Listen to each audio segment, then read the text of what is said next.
stand for freedom, stand for what's right, and we will walk in a free Cambodia.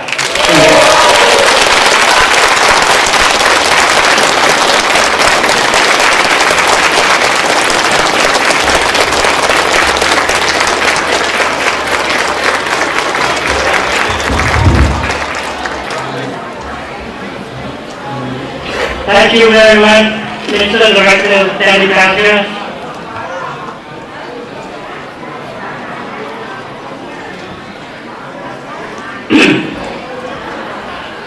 Excellencies, ladies and gentlemen, may I now introduce to you the most high privileged person in here to join with us, Honorable Frank Interim. Please welcome.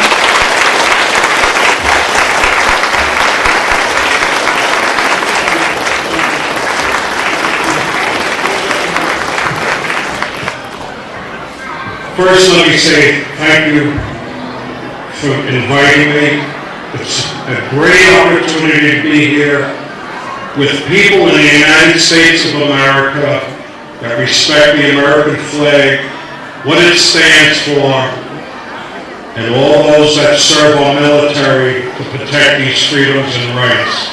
It was a great honor to see the folks up here in uniform for the protection of liberty, not for tyranny. And I want to thank you. And one day, let's all have freedom.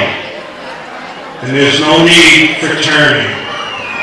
I am a New Hampshire state representative, so on behalf of the people just a few miles north of you, I want to say thank you. And you're always welcome to the state of New Hampshire. And you can always go and visit the State House. To the monks, thank you for your honorable dedication and duty. It's not easy to do what you do. As a state representative, we get to hear all the concerns of people, and then there becomes a word, it becomes a bad word, the word politician. And I'm honored to be an elected official. The difference is, and maybe in Cambodia, just as Mr. Belcher said, there will be freedom, and you'll be in your country, that we all have these freedoms, and we definitely need it. I don't want to take too much of your time, but I'm very honored, and like Danny said, humbled, and I'll thank you to Mr. Belcher, Chairman Malloy, and the Deputy Chief of Staff, and the lovely ladies, and to Mr. Lynn. I guess I got that right, I don't want to say it wrong. But thank you, and I appreciate everything you did, and let's all think freedom. One short thing, I come from a city called Mount Vernon, New York, that's where the accent comes from. And Mount Vernon, New York is very important, not because of Danville, Washington, but because it's the home of the First Amendment to the Bill of Rights, freedom of speech and expression and religion. Thank you for having me. It's an honor.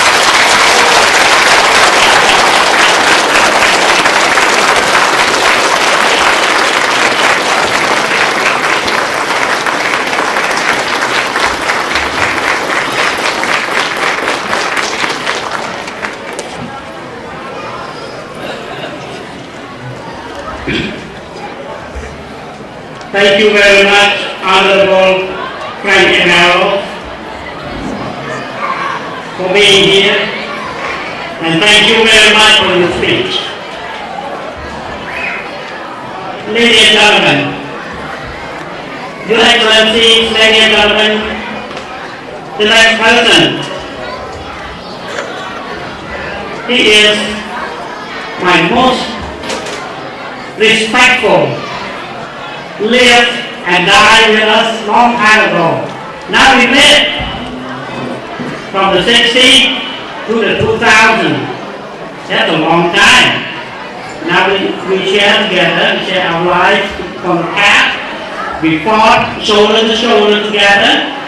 Now we meet here in the United States of America once again. It's my pleasure to introduce to you Mr. Chairman John Malloy.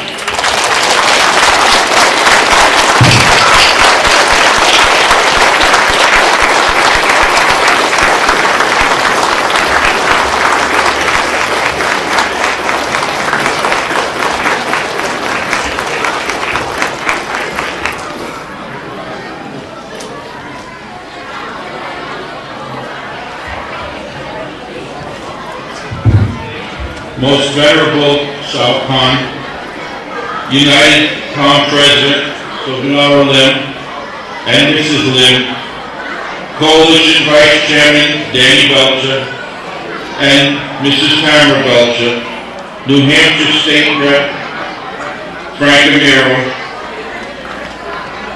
my Deputy Chief of Staff Bobby Bernesky, Ms. Joyce Gardner, distinguished guests, brothers and sisters. I am honored to have been invited to join the membership of United Khom Foundation in the inauguration of the Khom Interim government and the First Heroes training. I am also humbled to be in the presence of such a strong and resilient people who have experienced in their lifetimes such enormous losses, suffering, and trauma. American citizens of Khmer descent, unlike most of their fellow citizens here in the United States, do not take their freedom for granted, and they are fully aware of the price that must be paid in order to keep it. I fully commend your efforts to establish the Khom Interim government, which will enable you to be a unifying force among the Khmer people here in America, to not only protest the control of Cambodia by the repressive communist regime of Vietnam, but also to ensure that the values, customs, and traditions of the Khmer people are preserved for the younger generations. During the late 1970s, while working in Lower Manhattan, years after my return from Vietnam, I obtained literature from a Cambodian gentleman who was trying to let the world know of the plight of Cambodia. As a veteran, I was saddened by the terrible losses of American lives in Southeast Asia, and then to realize that our withdrawal had precipitated such a terrible situation in Cambodia, I was appalled. At that time, as an individual, I was unaware of how to assist by other than government means. The Cambodian people suffered, and we did little or nothing to help. Fast forward to December 5th, 1984, at UN Plaza in New York City, because of the way Vietnam veterans had been treated, and my political activism had commenced a few years before. On that day, I had organized a demonstration against the Socialist Republic of Vietnam for their violating the 1973 Paris Peace Accords because they failed to return American prisoners of war missing in action. Also demonstrating at that time were a large number of Cambodian people. They were protesting the takeover of Cambodia by Vietnam. At that moment, the Vietnam veterans and the members of the Release Foundation for POW MIAs and the Cambodian people began working together to protest against Vietnam. Over the next 2 years, we joined together in protesting against Vietnam and attending Cambodian events in Washington, D.C. I even had the privilege of trying to assist the late San Son, president of Cambodia in exile, who had concerns about his personal safety in negotiations to be held in Southeast Asia in 1987. San Son in 1986 even attended a breakfast hosted by the National Vietnam Veterans Coalition. Since then, San Son has passed on, and also the very evil Pol Pot. Unfortunately, the Vietnamese still control Cambodia. During all that period of time, how much assistance, if any, did the United States government provide the long-suffering Khmer people? In 1993, the U.S., for economic rather than humanitarian reasons, normalized relations with Vietnam and gave Vietnam favorable status. I realize that the kind of people truly miss their once idyllic homeland, the home of their ancestors, and that you desire to create the interim government is indeed commendable for the reasons I previously stated. I must, as a friend and brother, voice my concerns and advise caution in dealing with both friends and enemies. It is precisely because of my concern for the safety and tranquility of the Khmer people that I express my thoughts. You may be certain that the repressive communist regime in Vietnam, which persecutes Christians, Hmong, Montagnards, and suffers little criticism for its actions, would be reluctant to relinquish control of the Rice Bowl of Asia, a nation that Pol Pot did his best to depopulate. In fact, not only does the United States government tend to overlook Vietnam's crimes against human rights, but it is also prepared to provide Vietnam with nuclear technology. What are the fools in Washington thinking? The author William Shawcross wrote over 3 decades ago the book The Sideshow about the debacle in Cambodia, precipitated by the Vietnam War. For the people of Cambodia, their destruction was certainly more than a sideshow. The horrific losses of Cambodian families continues to be felt.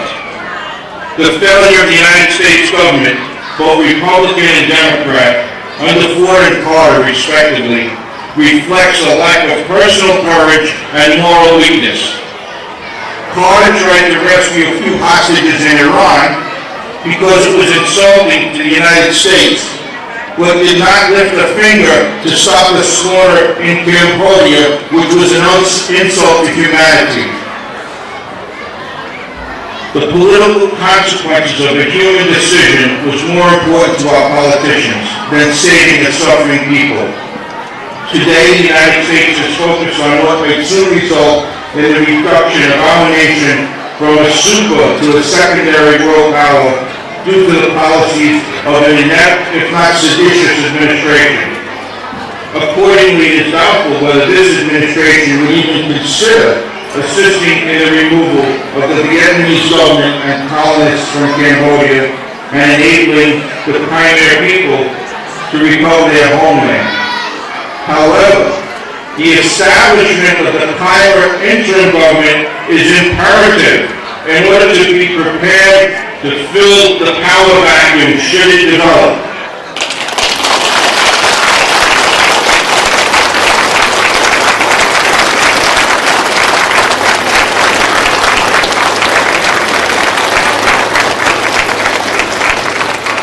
As the political situation in the United States deteriorates, the American people will begin to appreciate the freedoms that they have so long taken for granted.